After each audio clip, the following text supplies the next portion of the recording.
Assalamualaikum warahmatullahi wabarakatuh. Halo semuanya, perkenalkan nama saya Raisa Rahmawati dengan NIM 25070100015. Pada video kali ini, saya akan membahas mengenai studi riset yang dikemukakan oleh John Stuart Mill. Pernahkah kalian merasa lelah karena terus berlari, mengejar mimpi, bekerja, mengejar target, seolah dunia ini merupakan perlombaan yang tidak ada garis finishnya? Kata orang, kalau kita berhenti, kita akan kalah. Tapi, apakah kalian pernah berpikir, jika kita diizinkan di dunia ini untuk benar-benar berhenti, bukan untuk malas-malasan, tetapi untuk benar-benar menikmati hidup, belajar seni, dan menghargai alam tanpa tekanan ingin menjadi lebih kaya dari orang lain? Nah, sebelum masuk ke materi, alangkah baiknya kita berkenalan dengan sosok John Stuart Mill. John Stuart Mill lahir di London tahun 1806.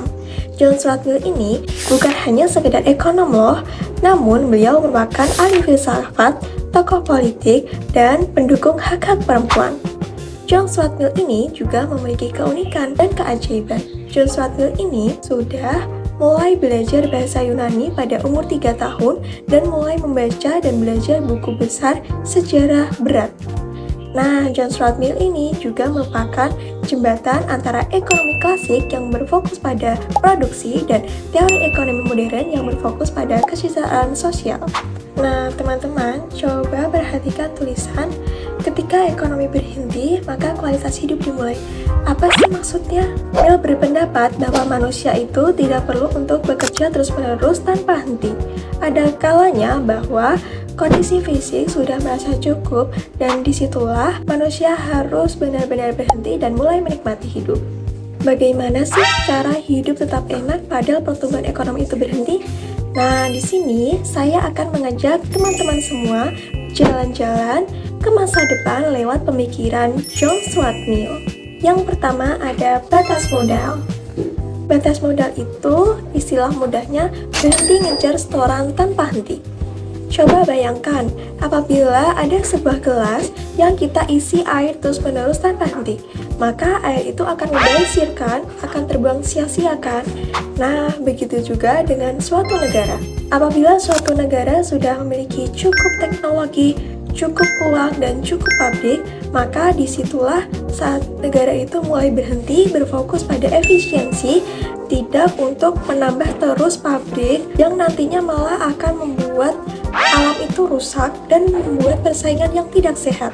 Contoh lainnya, apabila perusahaan itu sudah sangat besar, sudah cukup memenuhi, perusahaan tersebut tidak perlu untuk fokus menambah cabang ke 1000 kalinya. Namun, perusahaan tersebut harusnya sudah berfokus bagaimana sih karyawan itu tidak stres, bagaimana sih agar pabrik ini tidak merusak alam sekitar dan berfokus pada efisiensi perusahaan tersebut. Yang kedua, ada kontrol populasi. Atau bahasa mudahnya, jangan sampai orangnya banyak tapi makanannya sedikit. Menurut Mill, pilar inilah yang sangat penting. Karena apa? Apabila jumlah penduduk itu bertumbuhnya lebih cepat daripada makanan atau lapangan kerja, maka disitulah penduduk banyak pengangguran, banyak yang tidak bekerja, dan upah menjadi sangat murah. Nah, Mill mengajak bahwa penduduk harus dikontrol populasinya. Karena apa? Karena bagi penduduk itu juga sangat penting biar mendapatkan jumlah upah yang cukup besar. Contoh, ada 2 keluarga yang memiliki ekonomi dan penghasilan yang sama, keluarga A dan keluarga B. Keluarga A ini memiliki 1 anak karena mereka memiliki prinsip bahwa anaknya itu harus sejahtera. Tidak apa-apa anaknya 1, namun sejahtera, seperti pendidikannya terjamin, kesehatannya terjamin, makan makanan bergizi. Berbeda dengan keluarga B. Keluarga B ini memiliki 5 anak. Memiliki 5 anak, mereka hanya berfokus pada jumlah anaknya, namun tidak berfokus pada kesejahteraan anaknya. Jadi, keluarga A dan keluarga B ini memiliki kualitas hidup yang berbeda. Keluarga A memiliki kualitas hidup yang lebih tinggi dari kualitas hidup keluarga B. Selanjutnya, pilar yang ketiga yaitu kemajuan dan materi, atau bahasa mudahnya, waktunya upgrade jiwa dan otak, tidak hanya saldo. Nah, ini adalah pilar favorit bagi Mill. Karena apa? Karena Mill menganggap bahwa apabila manusia itu sudah memiliki ekonomi yang stabil, sudah memenuhi kebutuhan primer, sekunder, tersier, maka manusia itu tidak perlu untuk bekerja terus-menerus. Contoh, ada seorang yang dia tuh bekerja selama 15 jam. 15 jam bekerja terus-menerus tanpa henti. Padahal tanpa dia sadari bahwa dia bekerja 8 jam saja itu sudah memenuhi kebutuhan hidupnya. Dari kasus tersebut, maksud dari kemajuan materi itu mengajarkan bahwa orang tersebut dapat bekerja 8 jam saja dan menggunakan waktu sisanya itu untuk mengupgrade otak dan jiwa, seperti belajar seni, olahraga, dan bisa untuk menjadi relawan bagi orang banyak. Karena apa? Karena Mill di sini kan tadi pada biodatanya, Mill ini juga pendukung hak perempuan.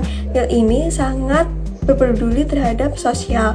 Jadi Mill menginginkan bahwa manusia itu tidak harus bekerja terus-menerus tanpa henti, namun juga berguna untuk manusia dan sosial yang lainnya. Jadi Mill mengingatkan kita bahwa ekonomi hanyalah alat, bukan tujuan akhir. Tujuan akhir kita yaitu kualitas hidup manusia itu sendiri. Untuk apa sih negara kaya raya tapi masyarakatnya stres, alamnya rusak, tidak ada waktu untuk belajar dan berkarya? Mungkin ide stationary state yang dikemukakan oleh John Stuart Mill ini relevan dengan kondisi saat ini yang dimana kita sudah mulai peduli dengan mental health. Demikian yang dapat saya sampaikan, semoga dengan pemikiran John Stuart Mill ini memberikan perspektif baru pada kita bahwa berhenti sejenak adalah cara terbaik untuk melangkah lebih jauh dalam kualitas. Terima kasih. Wassalamualaikum warahmatullahi wabarakatuh.